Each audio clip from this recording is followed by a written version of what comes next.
It's time now for our meditation.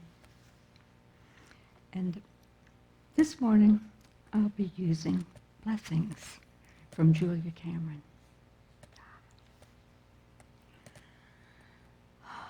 Again, if we just settle ourselves in our chairs, let those shoulders drop away from our ears, plant our feet on the floor, and feel that connection, that alignment, and Mother Earth and Father Sky.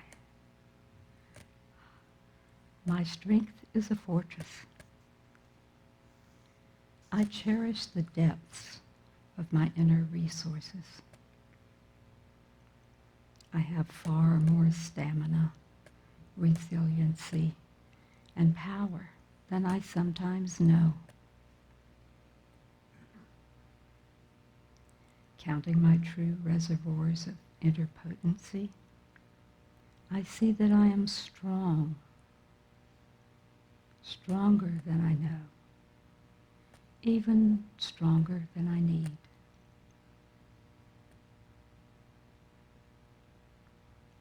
Every power that I need to meet my life is a power which is already contained within me.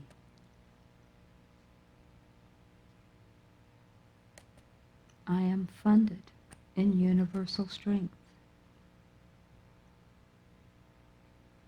Claiming that power to be my bedrock and my birthright, I meet adversity with calm fortitude. I bless my strength. I bless the security that it provides. I walk in spiritual beauty. Divine presence is the foundation of my life. It is solid, unshakable. It is permanent, eternal, and always present. I am the recipient of great goodwill. This goodwill is timeless and unchanging. There is a benevolent force which intends me good and expansion. I receive blessings from many quarters. My good comes to me from all directions and at all times. I rest in divine love as my fortress. I am surrounded by good. Good upholds me and is my strength.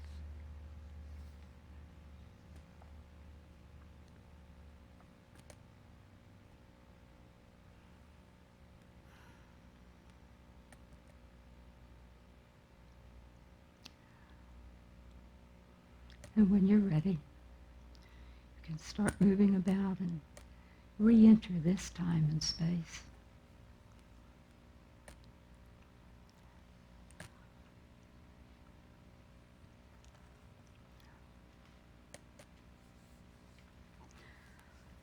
Well, I had a surprise about 20 minutes or so ago when I saw on the screen the title, Stabilizing Strength. That's what I told Reverend John I was going to be talking about. I thought I was going to be talking to you about strength and those great bones and those great muscles that support us, order in the center, our navel, how they work together to stabilize and support us, and our center of gravity, keeping us all grounded. I was ready to go with that. Spirit stepped in. So what I'm really talking about today is strength in patience. You know, we've been exploring the whole idea of staying, how to stay centered no matter what, with a focus on the power of strength for this month of February. So Spirit just guided me somewhere else. So while I was working on this, Reverend Don and I had this talk this morning that I thought, oh, she goes home, she's got this talk to do, she sits down, she writes it, it's go. No. Well, it took me about 3 iterations, and somehow we moved from stabilizing strength into strength of patience, and I had just had no idea how this was going to unfold. So I know it takes great strength of patience to stand in the face of challenge. Whether it's a physical challenge or a troubling situation, or we just have a disagreement, a misunderstanding with another person. And it takes courage. That's another component of strength. It takes courage to be in it and not lose our cool, to hold our center. Our Tuesday evening class is studying The Eye of the Storm by Gary Simmons. And this week we began to explore the concepts of conflict, or as my friend Tracy likes to say, contrast, and how we can see it differently, and resistance, and how resistance is futile. It requires inner strength to find that eye of the storm, to hold our center when the winds of chaos swirl about us. We have within us all the strength we need to move through any challenge. My friends, the Reverend Doctors Bill and Cher Holton, talk about strength as a core ability. They say people who have discovered their true self, their core essence, have 7 things in common, which we call your 7 core abilities. And among those 7 is inner strength.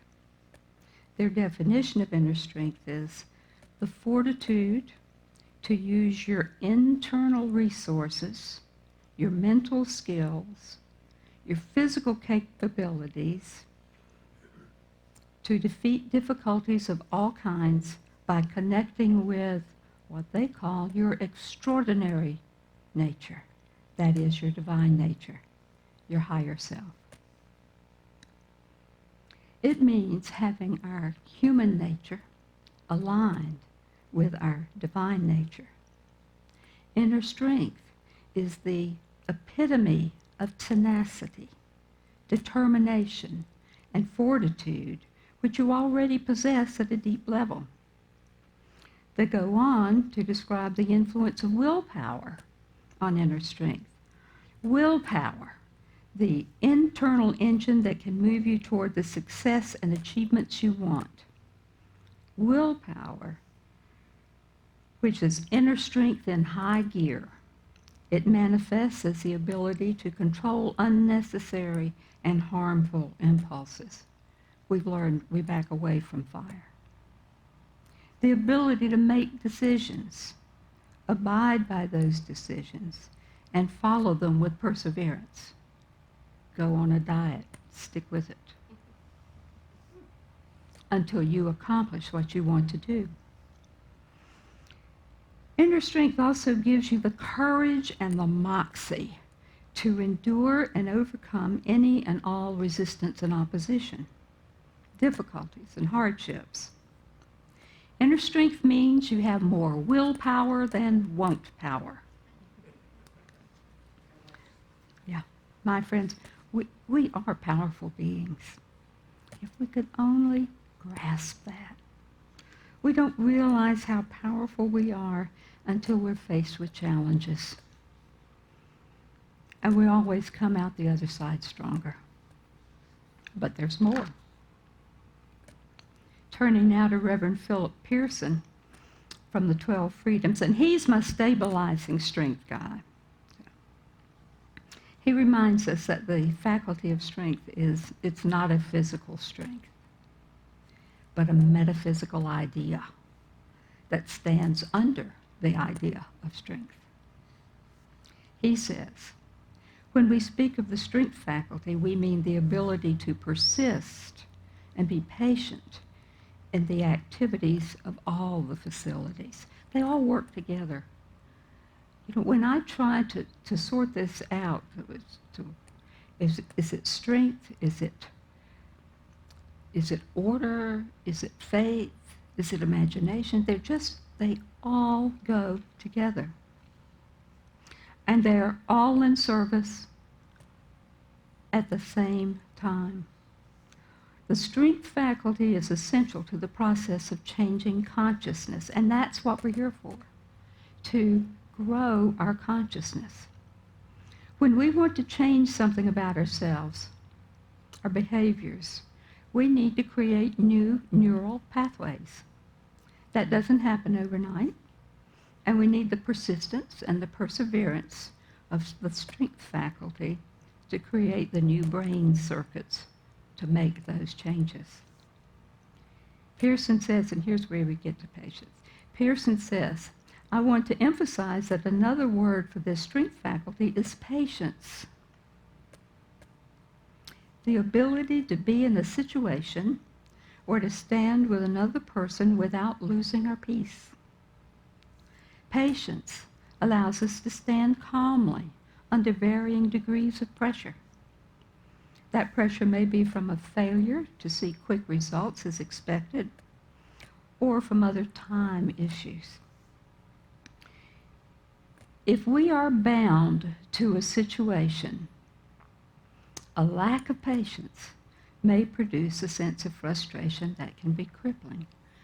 And my goodness, I had that this week as I was trying to pull all these thoughts together into some coherent ideas. And I would get to the point that I would think, I got to hang this up. But I have inner strength, so I persevered. So that led me to a deeper exploration of patience. I went to the definitions. Patience by Webster is defined as the ability to endure difficult circumstances. It may involve perseverance in the face of delay, tolerance of provocation without responding in disrespect or anger, forbearance when under strain, especially when faced with longer-term difficulties. And we do have those challenges. We can all identify with losing our patience. Raising children, waiting for the light to turn green, driving in heavy traffic. We do that every day. So again, patience takes me right back to my old friend Job, the allegory in the Hebrew Bible. And Job has a lot to teach us. In December, you may remember, I found peace in Job. But looking at these concepts of power, the power of strength, inner strength, and patience, I see that in Job too. You may remember he was a very wealthy man. Life was good. He was living large, had it all, until he lost it all. Then he went through an agonizing time trying to figure it out. Why? I haven't done anything wrong. Why am I being punished? What's going on here? He was a good man. He followed all the laws of God. He loved God. And he hadn't done anything wrong. Then there were all those discussions he had with his friends. Of course, they always said, well, you must have done something. Finally, Job and God, Job and higher self, talked together. And Job gains understanding. Life is good again and even better than before. This is the way I see that story metaphysically. By the way, it's my story and it's your story. In the beginning of the story, Job was in a place in consciousness where his human nature and his divine nature were in alignment. And something happened. Stuff happens. And like me, when things get out of kilter, I imagine Job got caught up in his head. and his human nature took over. He was out of alignment with the divine, separated in spirit. His consciousness took a nosedive. All of the conversations and the arguments with his friends were really Job's head talk, his own thoughts, his fears, concerns. Job got worried. But in the back of his mind, he hung on to the inner knowing that he was a good person and had done nothing wrong. He held his faith. Finally, in his conversations with God, his thoughts began to change. He had new perceptions. Another change in consciousness, which brought him back in alignment with his divine nature. His head talk and his heart talk connected. With the human and divine aligned, life is good. This story illustrates two things for us. One, we can see that Job had inner strength, and that inner strength as willpower and patience gave him the tenacity to persevere and work through whatever issues he was confronting. We can also see how we move from ordinary levels of consciousness to elevated levels and back again.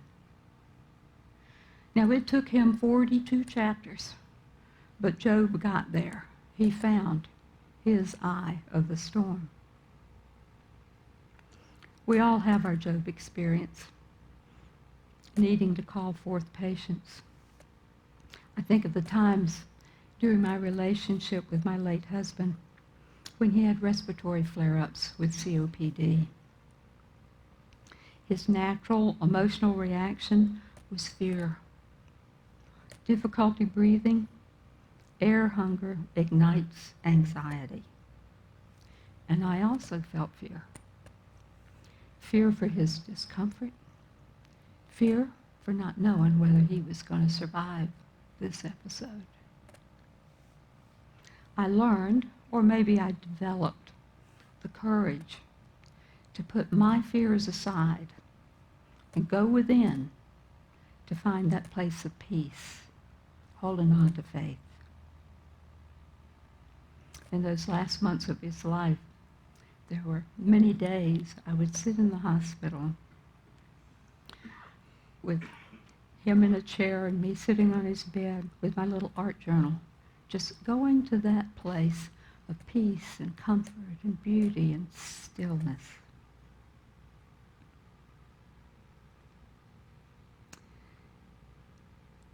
So it was mine to find that place, that calm in our storm when he couldn't do it for himself. To find, to live in the moments, to find my inner strength to take the next step. The prayer for protection became my mantra.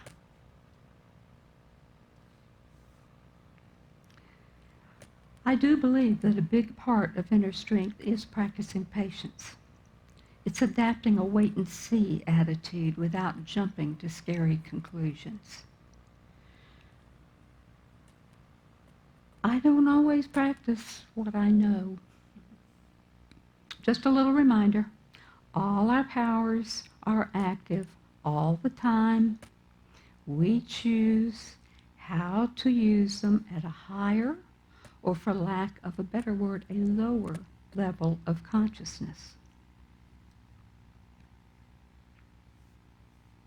Many of you know my grandsons have been with me since Christmas, and it was time for them to leave last weekend. So with a very sad heart, it just felt like a weight in my chest to have to see them off. We'd had such a wonderful time. So along with them were their Frenchie puppies, Fiona and Cordelia. Cordelia was 6 months old, and I just kind of became very attached to her. So as I'm waving them off, and I'm feeling sad, so I'm waiting and waiting to hear them report back. So they called that evening when they got to their motel, let me know they were safe, and they mentioned Cordelia had a little potty issue. I did not take a calming breath or sit quietly and see her wholeness, or at that point even say the prayer for protection. No. I went straight up to my head and imagined all the things that could go wrong. I've been a nurse. I know what can go wrong with a body, and a little bitty puppy body. And I could not turn it off. Needless to say, I did not sleep well. I was too busy worrying. I burned up a lot of inner strength in the wrong direction before I finally turned to my mantra and had a nap. I'd call this little experience a misuse of imagination and strength, and an opportunity to grow my consciousness. By the way, Cordelia's fine. I'd like to close with a story about a man on a train. This comes from Chicken Soup for the Soul. Terry Dobson tells this often-told story of a train, a man in pain, and the inner strength of an older man that saved the day in an uncertain time. The train clanked and rattled through the suburbs of Tokyo on a drowsy spring afternoon. At one station, the doors opened, and suddenly the quiet was shattered by a man bellowing violent curses. The man staggered into our car. He wore laborer's clothing and was big, drunk, and dirty. Screaming, he swung at a woman holding a baby. The blow sent her spinning into the laps of an elderly couple. It was a miracle the baby was unharmed. This so enraged the drunk that he grabbed the metal pole in the center of the car and tried to wrench it out. One of his hands was cut and bleeding. I was a young man, some 20 years ago, and in pretty good shape. I'd been putting in a solid 8 hours of Aikido training nearly every day for the past 3 years. I thought I was tough. People are in danger, I said to myself as I got to my feet. If I don't do something fast, somebody will probably get hurt. Seeing me stand up, the drunk recognized a chance to focus his rage. "A foreigner," he roared. "You need a lesson in Japanese manners." I gave him a slow look of disgust and dismissal. I planned to take this turkey apart, but he had to make the first move. He gathered himself for a rush at me. A fraction of a second before he could move, someone shouted, "Hey!" We both stared down at a little old Japanese man. He must have been well into his 70s, this tiny gentleman, sitting there immaculate in his kimono. He beamed delightedly at the laborer. "Come here," the old man said, beckoning. "Come here and talk to me." The big man followed as if on a string. He planted his feet belligerently in front of the old gentleman and roared, "Why should I talk to you?" The old man continued to beam at the laborer. "What you been drinking?" he asked.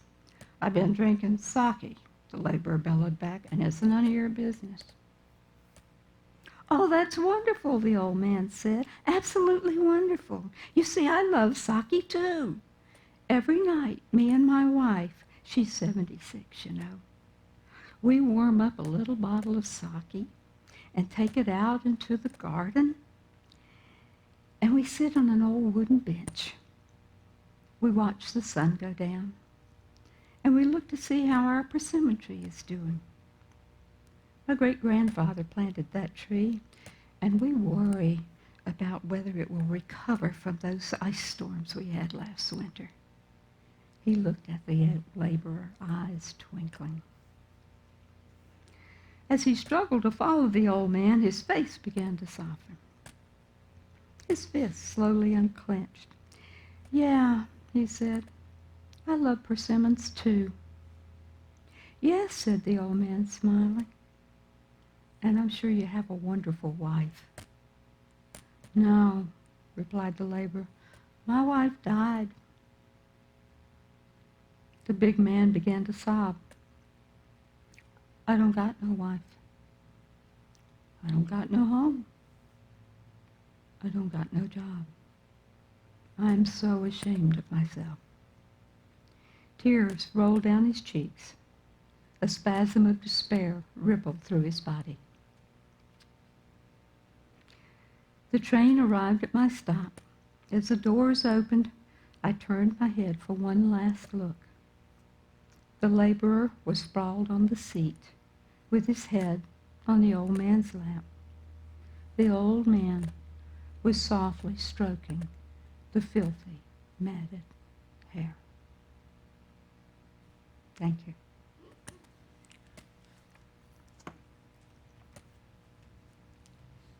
Thank you, Vivian.